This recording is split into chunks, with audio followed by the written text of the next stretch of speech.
Breaking news చూస్తున్నాం. బీహార్ తొలి విడత పోలింగ్ ప్రారంభమైంది. 243 స్థానాలకు గాను తొలి దశలో 121 నియోజకవర్గాల్లో ఓటింగ్ కొనసాగుతోంది. సాయంత్రం 6 గంటలకు ముగియనుంది పోలింగ్. తొలి విడతలో 1314 మంది అభ్యర్థులు బరిలో ఉండగా 3.75 కోట్ల మంది బీహారీలు వారి భవితవ్యాన్ని తేల్చనున్నారు. తొలి విడతలో ప్రధాన కూటముల తరపున పలువురు ప్రముఖులు బరిలో ఉన్నారు. నితీష్ కుమార్ సర్కార్లోని 16 మంది మంత్రులు మరోసారి తమ అదృష్టం పరీక్షించుకుంటున్నారు. అందులో ఉప ముఖ్యమంత్రులు సామ్రాట్ చౌదరి, విజయ్ కుమార్ సిన్హా సహా బీజేపీకి చెందిన 11 మంది మంత్రులు ఉన్నారు.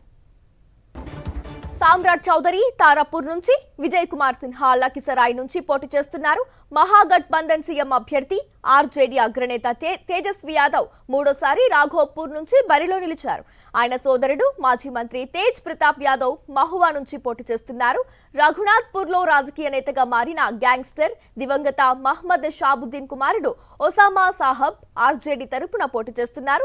నలందలో జేడీయూ తరపున 7 సార్లు ఎమ్మెల్యేగా ఎన్నికైన శ్రవణ్ కుమార్ 8వ రంగంలో ఉన్నారు. తొలిసారి ఎన్నికల బరిలో దిగిన జానపద కళాకారిణి మైథిలి ఠాకూర్ బీజేపీ అభ్యర్థిగా అలీనగర్ నుంచి, కేసరీలాల్ యాదవ్ గా సుపరిచితుడైన భోజ్పూర్ నటుడు గాయకుడు శత్రుఘ్న్ యాదవ్ చాప్రా నుంచి పోటీలో ఉన్నారు. ఈ నెల 11న మిగతా 122 స్థానాలకు రెండో విడతలో పోలింగ్ జరగనుంది.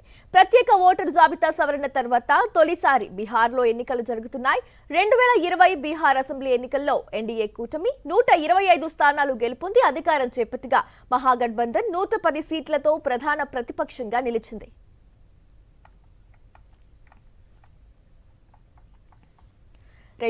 ఈ అంశానికి సంబంధించి పూర్తి డీటెయిల్స్ మా కరెస్పాండెంట్ వెంకటేష్ ఫోన్ ద్వారా అందిస్తారు. వెంకటేష్, ఏదైతే బీహార్ లో తొలి విడత పోలింగ్ ఇప్పటికే ప్రారంభమైపోయింది, మరి దానికి సంబంధించి అప్డేట్స్ ఏంటి వెంకటేష్?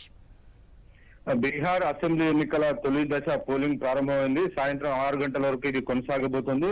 మొత్తం ఈ తొలి దశలో 1314 మంది అభ్యర్థులు పోటీ పడుతున్నారు. సో వీరి భవితవ్యాన్ని 3,75,00,000 మంది ఓటర్లు నిర్ణయించబోతున్నారు. సో ఈ ఎన్నిక కోసం కేంద్ర ఎన్నికల సంఘం అన్ని ఏర్పాట్లు కూడా పూర్తి చేసింది. మొత్తం రాష్ట్ర వ్యాప్తంగా తొలి దశ విడత పోలింగ్ జరుగుతున్నటువంటి 18 జిల్లాల్లో 45,341 పోలింగ్ స్టేషన్లు ఏర్పాటు చేశారు. సో ఈసారి 10,72,000 మంది కొత్త ఓటర్లు తమ ఓటు హక్కును వినియోగించుకోబోతున్నారు.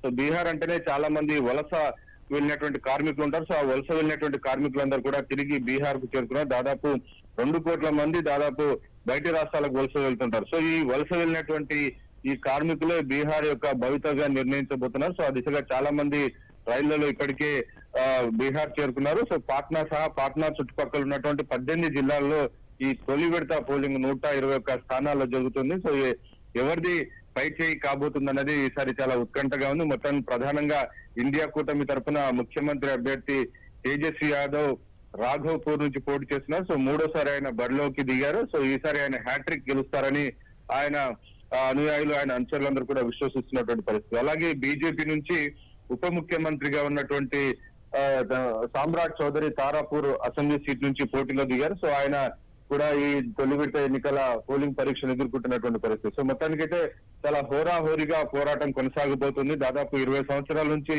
నితీష్ కుమార్ ముఖ్యమంత్రి పదవిలో ఉన్న నేపథ్యంలో తిరిగి నితీష్ కుమార్ కు ఈసారి ముఖ్యమంత్రిగా అవకాశం దక్కుతుందా, లేకుంటే యువ రక్తం లాలూ ప్రసాద్ యాదవ్ తనయుడు తేజస్వి యాదవ్ కు ఓటర్లు పట్టం కడతారనేది మనం వేచి చూడాల్సింది. సో నవంబర్ 11వ తేదీన రెండో దశ పోలింగ్ ఉంది.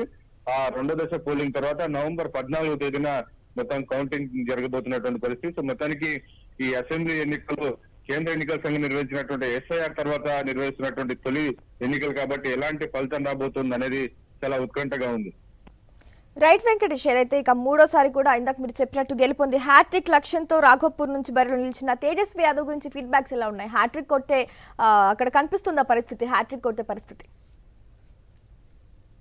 అసెంబ్లీ స్థానం నుంచి తేజస్వి యాదవ్ గెలిచే అవకాశాలు స్పష్టంగా కనబడుతున్నాయి. ఆయన సామాజిక వర్గానికి సంబంధించినటువంటి యాదవ్ కులానికి సంబంధించినటువంటి ఓటర్లే మెజారిటీ ఉన్నారు.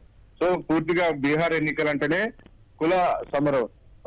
ఆయా కులాలు తమ తమ పార్టీలకు మద్దతు పలకడం అనేది చాలా సాంప్రదాయంగా వస్తుంది. సో కులం ఆధారంగానే చాలా మంది అభ్యర్థుల భవితవ్యం నిర్ణయిస్తారు కాబట్టి ఆ దిశగా బీహార్ లో కూడా రాఘోపూర్ అసెంబ్లీ నుంచి తేజస్వి యాదవ్ ఈసారి ముఖ్యమంత్రి అభ్యర్థిగా బరిలోకి దిగిపోతున్నారు కాబట్టి ఖచ్చితంగా ఆయన గెలుపు అనేది నల్లేరు మీద నడక లాంటిదేనని చెప్తున్నటువంటి పరిస్థితి. అయితే మొత్తానికి ఈసారి ఆయన కూటమి విజయం సాధిస్తుందా లేదా అన్న దాన్ని బట్టి ఫర్దర్ గా ఈ ఇండియా కూటమి భవితవ్యం ఆధారపడి ఉంది.